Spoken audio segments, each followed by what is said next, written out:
Hello! xin chào.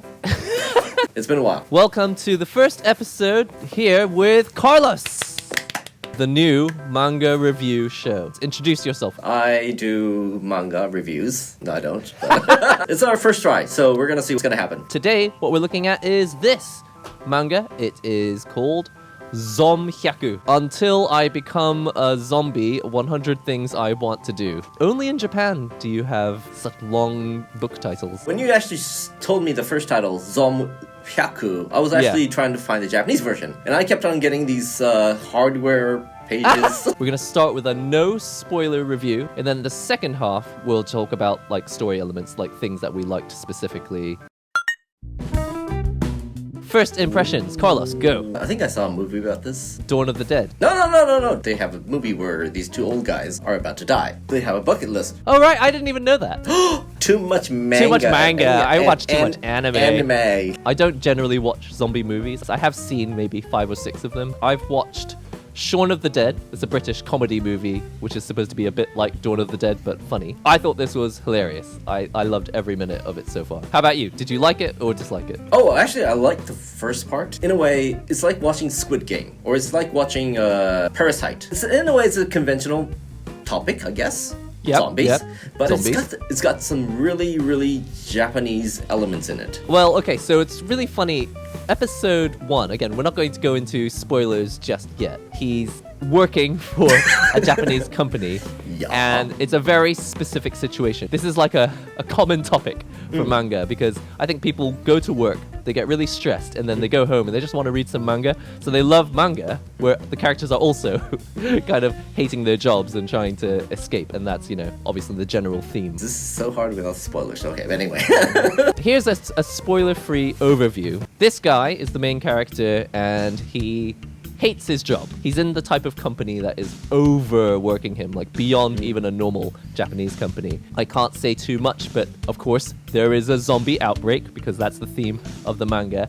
And it's not the same as just a normal zombie movie. I think in a normal zombie movie, you would expect people to be like stressed, scared, frightened, but there are also some funny moments and heartwarming moments. But in this, it's like his reaction is completely the opposite of what you would expect from someone in a zombie outbreak. And I think that's why episode 1 is so awesome. You're just like, wow, this guy's ready to start his adventure. That actually is the reason why I got really hooked onto this manga. Oh yeah? Okay, so so episode 1 worked really well for you. Really worked. When I actually saw the title, and I actually saw the first page, like, is this gonna be something that's one of those Hollywood movies, manga? But it actually was relatable. I'm not really a fan the fantasy manga type. But anyway, but there was a lot of reality in there. Even if it's a fantasy, maybe it's not happening exactly around me, but you kind of you're able to relate to these things. It's not fantasy like, you know, Zelda or Sword Art Online, but it is a fantasy in the sense that he wants to live the dream. You know, freedom, do whatever you want. And then in the manga, like, you get to see him just living the dream, doing everything he wants. And you're like, yes, that is so awesome. When you see someone just doing everything they want, it's kind of boring. But this guy, it's funny because the context is a zombie outbreak. Everything he's doing, he really shouldn't be doing. No. There's a couple moments where you see them going to like a car show or a motorcycle show and stuff, and I was like, wow, you can really tell that the mangaka is putting all of his personal interests into the manga. But the artist and the story writer are separate. They did a really good job of making it feel like it's one author. Next question, who do you think would enjoy this manga? Stressed people. Stressed people? People who doesn't like their lives or their jobs. Lives. Private and both. Yeah. It's not really for kids. There are scenes that are a little graphic. But it's not gratuitous. It's not too much. True. The themes are quite adult. These are like friendships, relationships, and, you know, work-life balance things that maybe children would just kind of be like, is that a problem? Like, it is when you're an adult. What about you? What do you think? People who like zombie movies. Shaun of the Dead is a comedy spoof. This has many similar moments where it's just like, we should really be acting serious, but we're not. Part 2. If you're okay with spoilers starting here. Let's talk about episode 1. Our main character, Akira, he is one of those people who can't find a way to quit his job, and they do definitely brainwash him into thinking that he can't quit. That's where I think it's really interesting, because you think it's just a guy who hates his job, but he finally quits his job and then he's happy, but he's just into the next stage of trouble. It's like, it's probably common in a lot of manga. You quit your job, now you have to look at yourself. Do you actually know what you want to do? Like, you quit your job so you could do what you want to do, but you don't even know what you want to do. And that's so, I feel like this is like very, very typical. He finally quits and he's like, okay, what is my dream? So when it started, how did you feel about it? In a lot of ways, it might not be relatable to other people around the world. If you leave your job, you might not be able to get a new job. And we have this trend in Japan that is going on right now. A service from a legal company that makes you quit the company. Services that help you quit your job. Yes. What? I had never heard of this. It's like the whip and the, what you may call, whip and the carrot. Gonna whip you and say, oh, you're not gonna quit the company. You're the slave with us. Or at the same time, they're gonna say, we're gonna miss you, or if you're gone, the work is not gonna around. Emotional brainwashing. Oh yeah. I actually did a survey. Who did you ask? No, it was out on the internet. Only 52% said, I will not use this. So half of the people who are working this is in Japan. Yeah. In the Japanese way, a lot of people will start quitting. The people left will have to take all the burden. But in the US, I heard that when somebody quits, because the market is very active, a lot of new people just comes in all of a sudden. That seems normal to me. But in Japan, what? Just the people who are left, they just have to work harder? Yeah. Because actually, the reason I was thinking maybe it's because the Well, that's definitely another video for another topic, maybe for a different channel as well. Page 1 is like, okay, it's gonna be a zombie outbreak. Do I really need to read a whole manga about a zombie outbreak? The next 25 pages or so are just a guy in a company hating his life. And I was quite shocked. I was like, I thought there was gonna be more zombies, like, by page 3, by page 4, by page 5. This page is what really worked well for me. The zombies are out everywhere, and it's quite gruesome. And right next to it is a page of this guy. He has never been so happy. The world is coming to an end, and he's just like, finally, I'm free. Usually in a zombie movie or zombie book, that's supposed to be the devastation part. Right, yeah. But it's actually the total opposite in a way. Yeah. The zombie outbreak is the reason why he's happy. This is my short review for the rest of the series so far. After episode 1, the zombies aren't even important. They're just context. True. Finding his old friends, going to meet his parents, meeting this woman who he doesn't really understand, dealing with his boss who actually comes back. You actually meet him again in chapter 10. There's like no zombies in the whole episode until like the very end. It's just like, oh, by the way, the zombies are still here. And I love that. The zombies are just an important context. But for that reason, it's like, even if you don't like zombie movies, like, I think you can get quite a lot out of this manga. It's still a really relatable story. When I was looking back at Walking Dead, the TV series, there were a lot of zombies. And as you go on to season 3, season 4, there are less and less zombies and more about people, greedy people or, terrible people. Yeah. This one starts out on the first or second episode with no zombies at all. Or It very quickly goes from, there's a zombie outbreak, to a guy is walking around Tokyo trying to find like hostess bars to visit, or jewelry shops to steal stuff from. Walking Dead, other Hollywood zombie movies, they're usually wearing something more practical or something zombie safe or whatever. But the characters on this manga is wearing the exact same clothes, which they would usually wear anywhere in Japan. Okay, some girls, some are even wearing skirts after after a week. A guy's wearing, fancy clothes like he's gonna, attract women. Where? But okay. It's funny that you say that because eventually you get to the shark episode. Finally, he puts on this suit.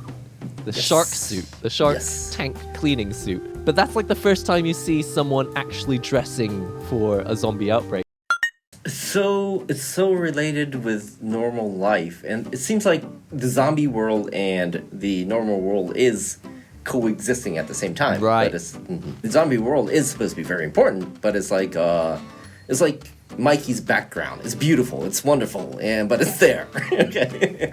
Right, yeah. Yeah, but the main character is not doing much. I know something what you mean. different. I feel like in episode 1, the author was trying to say that a dark, bad company and a zombie outbreak are the same thing. When he was working at that company, he was a zombie. And in a way, it's like, after episode 1, you don't need to show any more zombies because leaving his company is the same as leaving the zombie outbreak and going to the free world.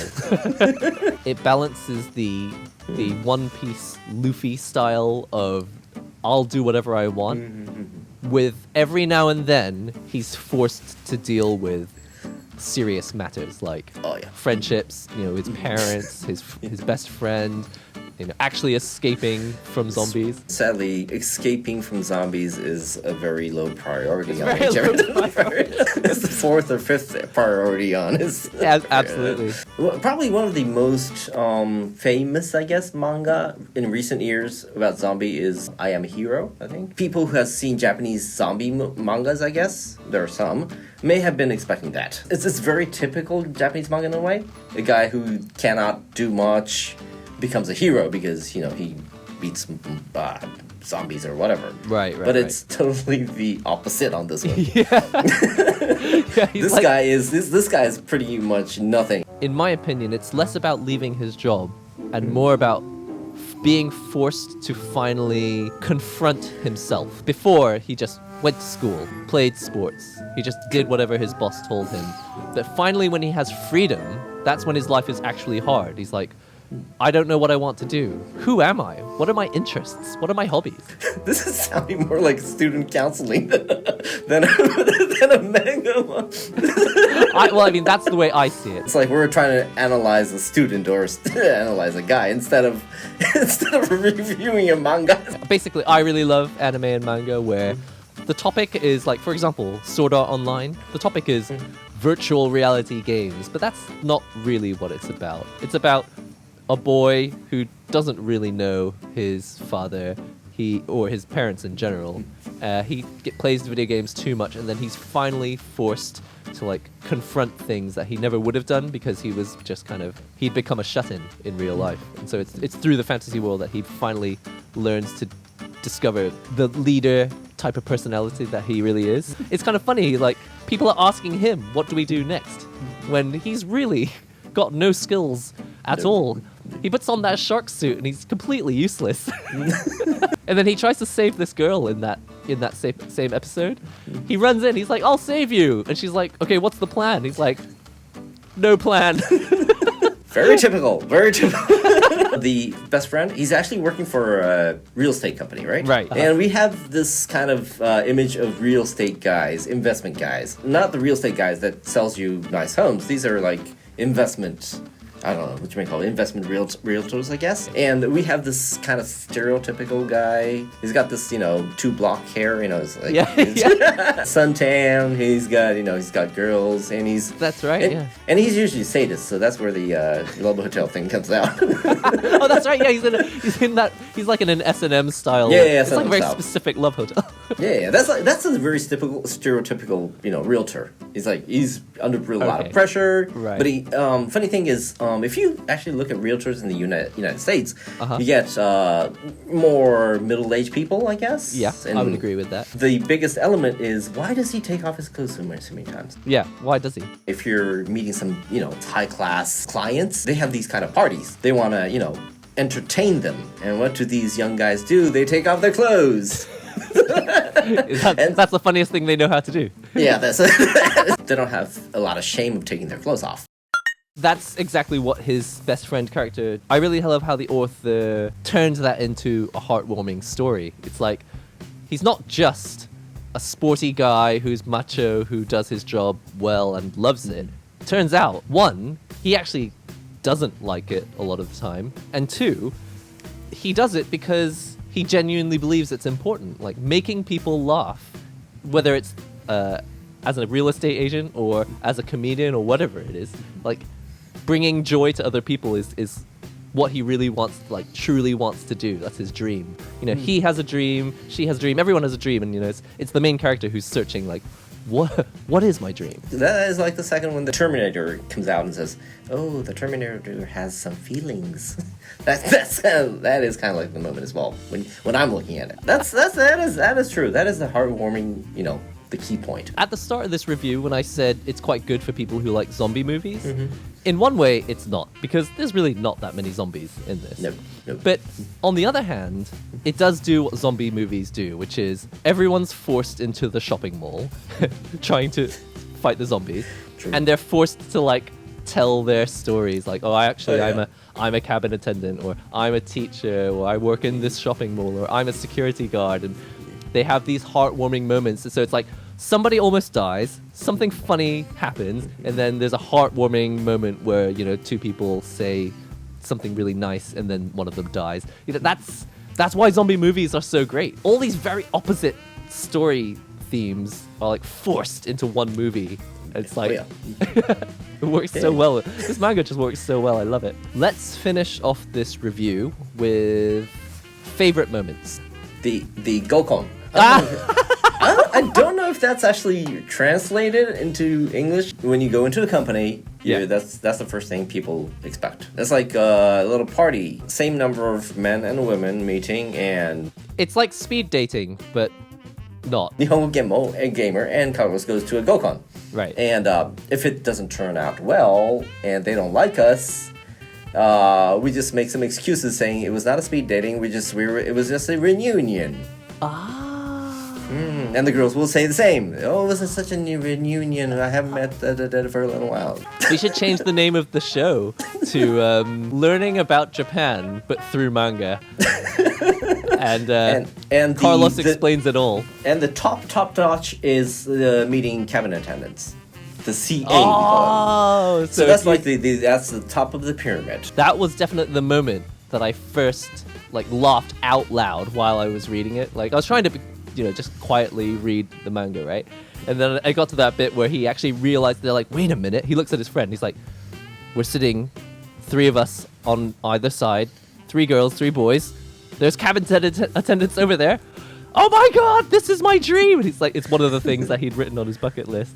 Oh, yeah. I laughed out loud. My favorite moment is he does a little speech before he punches the shark. He's like electric lightning fist or something, and then he punches the shark. God. Yeah, and then the girl, he turns to the girl and goes like, how was that? And she's like, could have done without this speech.